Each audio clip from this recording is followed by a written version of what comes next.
Last month, I made a video on a cheap capture card that I found and thought I'd be the only one talking about it. But then, not even a week later, every other tech YouTuber saw the deal as well and made their own content, which is completely fine. The only issue, however, was that the experts were recommending the card, while I, personally, just recommended that nobody should buy it. And believe me, in retrospect, I've never felt more like a parent complaining to the manager about their product not working, when most of the time it was definitely a user error. I mean, the video still did well, so I'm thankful for that, and I'm very, very glad that there were enough people to attempt to assist me in the comment section with all the technical issues that I had. So I'm just gonna give a big old blanket thank you to everybody who commented on that video trying to assist me. If I didn't respond to your comment, nothing against you. I had most likely just answered a similar comment beforehand. But yeah, that last time around I definitely came off like I was complaining, and to be completely fair, that complaining was warranted. But in some aspects I feel like I did end up blaming the card for the issues that I had with the quote-unquote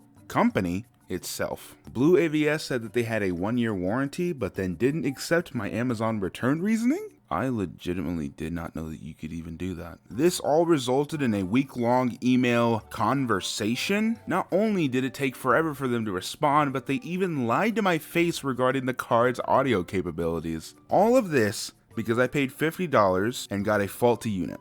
I just wanted my money back. So after that entire experience, you could understand that I was kind of pissed. However, that's when today's sponsor, Ideal Force, comes into play. The folks over there were kind enough to give me a review sample of their unit and offered to sponsor this video. Ideal Force is charging only, listen to this kids, $27 for their model with free shipping. And here's the best part, mine arrived in only 3 or so days. So take that, cheap sellers who take a month for their shit to come in, you dumbass bitch! If you want to go ahead and buy yourself one, and support the channel while you're at it, then click the first link in the description. But I'm not just here to sell you a card, I'm here to take another quick look at this thing, its use cases, how to set it up, as well as a major issue that can easily be fixed. First off, use cases. Justice! Who the hell is even using this card? It's been a long ass time since I've done that voice. Well, there's actually a lot of people who fit this card's demographic. From those just getting into content creation to people strapped for cash. Even those wanting it for its original use case, which is for DSLR cameras to function as webcams. For less than $30, the slightly lower bitrate of the picture compared to an expensive option such as, let's just say it rhymes with Elgato. The quality difference is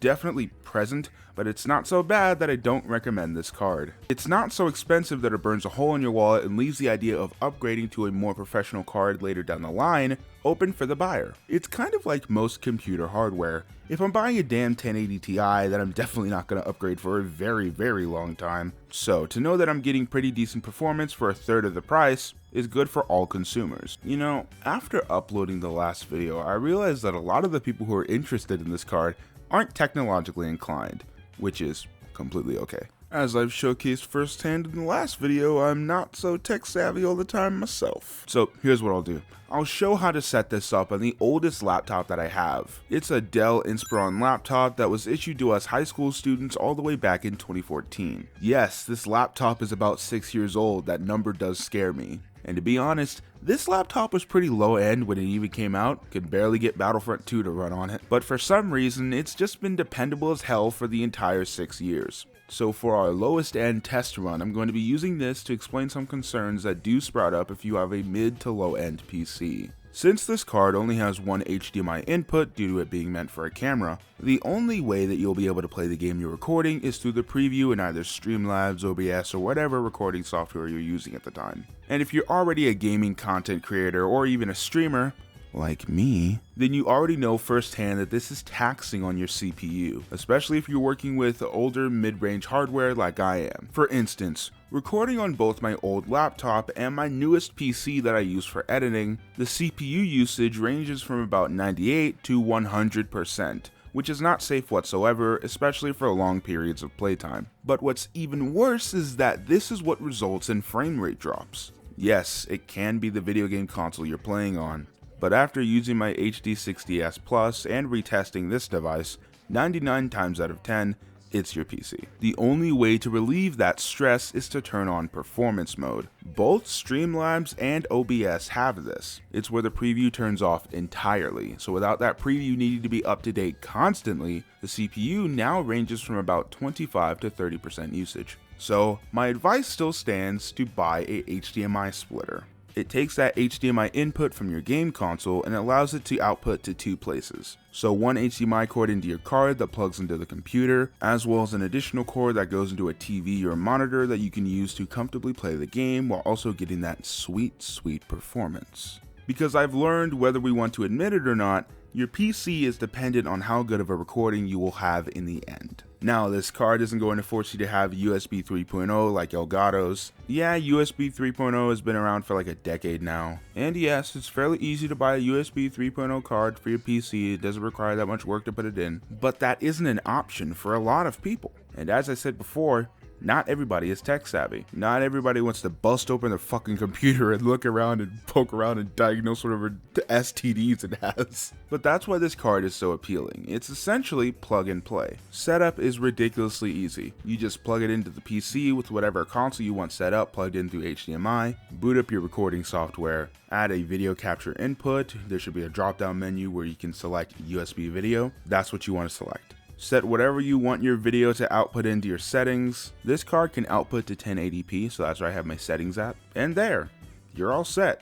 Add that splitter and an extra cord and you should be able to play your games comfortably even on a low-end computer. It does seem confusing or even complicated, but with practice, the setup can take about only 10 minutes tops, and that's with downloading Streamlabs. Which, if you've never recorded gameplay before, I do recommend Streamlabs. It's the most user-friendly option. That ease of use is essentially the overall appeal of this device. It gets the job done at a very cheap price and doesn't require lots of finagling. And, unlike my experience with the BlueAVS card, the audio works just fine, I promise you. Again, I do suggest an HDMI splitter. I need to hammer that home, especially if your PC is on the older side, but those cost like $7 or $10 on Amazon, so there's no biggie here. The price versus performance that you're getting in this device is beyond impressive. It has taken the capture card industry years and years, but we're finally at a point where this tech is at a reasonable price point for the general public. And that's pretty much all I have to say. The card definitely has its own demographic, and if you're still fairly new to content creation, then I definitely suggest buying this as opposed to something like a Hapag or Avier Media or Elgato card or whatever. Personally, I'll be using this card alongside a splitter for some quick game recording purposes or for making videos with a camera. When I'm going to do that?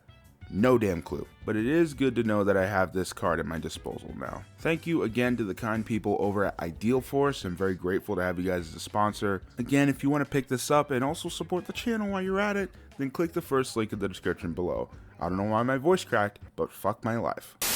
I'm adding this a little while after I made the video, and this is all completely unscripted, this part, but I just wanted to thank you all. You know, we moved from 430 or whatever to 500 and 600. Now we're at 649, I believe. All this is just exponential growth in quarantine. I'm just very, very thankful to all of you that we've gotten to this point. I mean, we have a fucking sponsor. That's nuts. I never thought I'd get to this point, at least not this year. I thought I'd get sponsors like next year or something. But yeah, I'm very grateful to all of you. You know, this sponsor is not just me. It's also you guys as well. You know, it's not just the fuckhead who sits in front of his computer for a week thinking of a new idea and then, you know, executes said idea. It's also you guys who are liking it and watching and shit. You know, it's all thanks to you as well. I don't mean to sell on top of already having a sponsor, but, you know, times are tough. And if you have any extra disposable income, then I also have my coffee linked in the description. You know, I'm not forcing anybody, and I'm not trying to guilt trip you or anything, but, you know, making content is hard, especially on the wallet, especially when it comes to talking about newer games. So if you want to help the channel anyway, my coffee is the second link in the description. You know, you could fucking donate $5, $3, even $1. You know, it's just a tip jar to assist with this channel to keep it up and running weekly. I hope you all enjoyed the video. I'm sorry I didn't end up talking about Fallout 4 this time around. There wasn't even going to be a video this week. I've had problems with my wrists, just health problems overall. But yes, I'll be back next week to my regularly scheduled content. Like, subscribe, all that jazz. I'll catch you guys next week. Later, kids. Thank you again. This is all thanks to you. Thank you. And have a good night. Stop driving by my fucking house.